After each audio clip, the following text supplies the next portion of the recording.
ప్రస్తుతం మనం విశాఖపట్నం మురుసుల్లోవా జీవీఎంసీ పార్క్లో అయితే ఉన్నాం. జీవీఎంసీ పార్క్లో గతంతో పోల్చుకుంటే ఇప్పుడు ఎలా ఉంది? గతంలో చాలా అందంగా ఉండేదనేసి చెప్తున్నారు. అయితే ప్రస్తుతం ఇప్పుడు ఎలాంటి మెయింటెనెన్స్ లేక అలా ఉండిపోయిందని కూడా చెప్తున్నారు.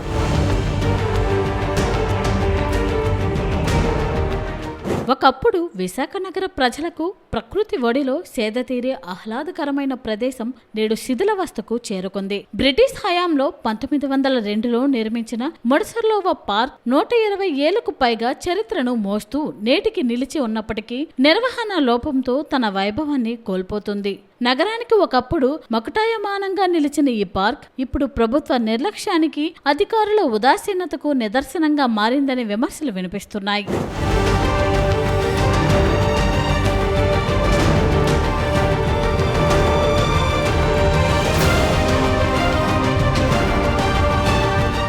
సుమారు 20 ఎకరాల విస్తీర్ణంలో విరాజిల్లుతున్న ఈ ఉద్యానవనం ఒకప్పుడు పచ్చని చెట్లు, పరిశుభ్రమైన వాతావరణంతో కుటుంబాలు, చిన్నారులను ఆకర్షించేది. అయితే ప్రస్తుతం పార్క్లోని ఆట వస్తువులు పూర్తిగా శిథిలమయ్యాయి. పిల్లలు ఆడుకునే ఊయలలు, జారుడు బల్లలు విరిగి తుప్పపట్టి ప్రమాదకరంగా మారాయి.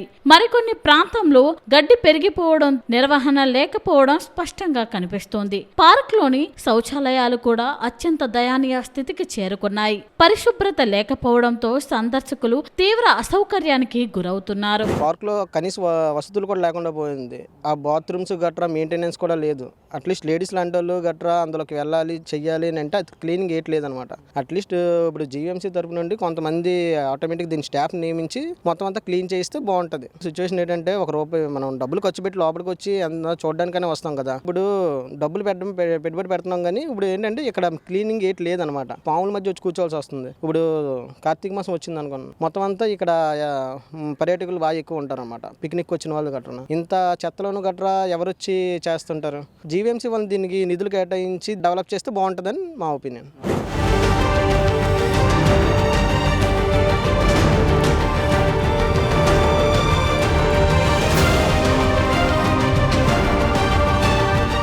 సాయంత్రం సమయం కావచ్చేసరికి ఈ పార్కులో పరిస్థితులు మరింత ఆందోళనకరంగా మారుతున్నాయని స్థానికులు చెబుతున్నారు. కొన్ని నిర్జన ప్రాంతాల్లో బహిరంగంగా మద్యం సేవించడం, ఖాళీ మద్యం సీసాలు, ప్లాస్టిక్ వ్యర్థాలను విచ్చలవిడిగా పడేయడం నిత్యకృత్యంగా మారిందని ఆరోపిస్తున్నారు.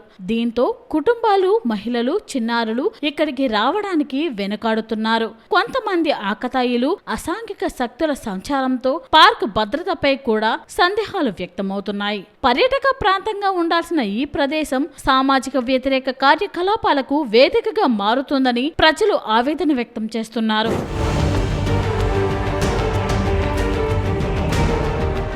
పార్కుకు ఆనుకుని ఉన్న మురుసుల్లోవా రిజర్వాయర్ ఒకప్పుడు విశాఖ నగరానికి తాగునీరు అందించిన కీలక జలవనరు. కానీ ప్రస్తుతం చెరువు పరిసరాల్లో పేరుకుపోతున్న చెత్త, ప్లాస్టిక్ వ్యర్థాలు పర్యావరణానికి ముప్పుగా మారుతున్నాయి. ప్రకృతి అందాలతో కలకల్లాడాల్సిన ఈ ప్రాంతం నిర్వహణ లోపంతో తన అందాన్ని కోల్పోతుంది. ఇదిలా ఉంటే ప్రతి సందర్శకుడి నుంచి ₹10 ప్రవేశ రుసుము వసూలు చేస్తున్నప్పటికీ కనీస సౌకర్యాలు కల్పించకపోవడంపై సందర్శకులు ప్రశ్నిస్తున్నారు.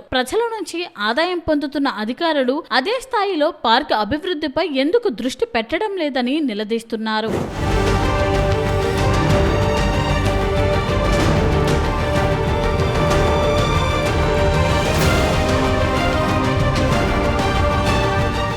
మురుసుల్లోవా పార్క్ కేవలం ఒక విహార స్థలం మాత్రమే కాదు, విశాఖ నగర చరిత్రలో భాగమైన ఒక వారసత్వ సంపద. అలాంటి ప్రాంతాన్ని నిర్లక్ష్యం చేయకుండా తక్షణమే పునరుద్ధరణ పనులు చేపట్టాలని, భద్రతను పెంచాలని, పరిశుభ్రతతో పాటు పిల్లలకు అనుకూలమైన వాతావరణాన్ని కల్పించాలని నగర ప్రజలు ప్రభుత్వాన్ని కోరుతున్నారు. లేదంటే చరిత్రను మోసిన ఈ అందమైన ప్రదేశం కాలగర్భంలో కలిసిపోయే ప్రమాదం ఉందని ఆందోళన వ్యక్తం చేస్తున్నారు.